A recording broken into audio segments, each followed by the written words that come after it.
అమ్మ పెట్టా పెట్టదు అడుక్కు తిననివ్వదు అని ప్రపంచంలోని కొన్ని యూరప్ దేశాల ప్రభావం ఎట్లా ఉంటుందంటే వాళ్ళు సక్సెస్ కానీ ఇంకెవరు సక్సెస్ కాకూడదు, అవుతుంటే చెడగొట్టేస్తుంటారు. దానికి సాక్ష్యం క్రయోజనిక్ ఇంజన్స్ తయారీ చేసేటటువంటి తొలి దేశం కింద భారతదేశం రావాల్సినటువంటి దశలో మన దేశానికి సంబంధించినటువంటి సైంటిస్ట్ని మన దేశంలో ఉన్నటువంటి దిక్కుమాలినటువంటి కమ్యూనిస్టు ప్రభుత్వంతో కుమ్మక్కయ్యి చైనా ద్వారా చేయించినటువంటిది నంబి నారాయణ్ అరెస్టు 25 ఏళ్ల పాటు హింస పెట్టినటువంటి పరిస్థితి.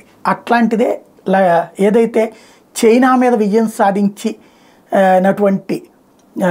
మన లాల్ బహదూర్ శాస్త్రిని ఆ రోజున రష్యాలో చంపేసినటువంటి ఘటన అట్లాగా ఎప్పటికప్పుడు నడుస్తూ ఉంటుంటాయి.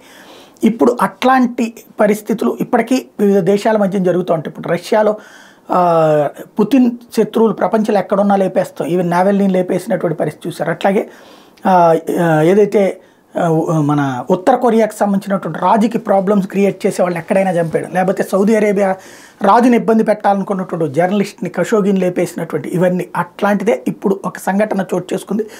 రష్యాలో ఉన్నటువంటి జపాన్ సీఈఓ ఎవరైతే రష్యాకి క్లోజ్గా ఉండేటువంటి జపాన్ సీఈఓ యమహా మ్యూజిక్ కంపెనీకి సంబంధించినటువంటి సీఈఓ జున్ అవోకి తాజాగా తన స్టార్ హోటల్లో చనిపోయి కనిపించాడు, గుండెపోటు అన్నటువంటిది.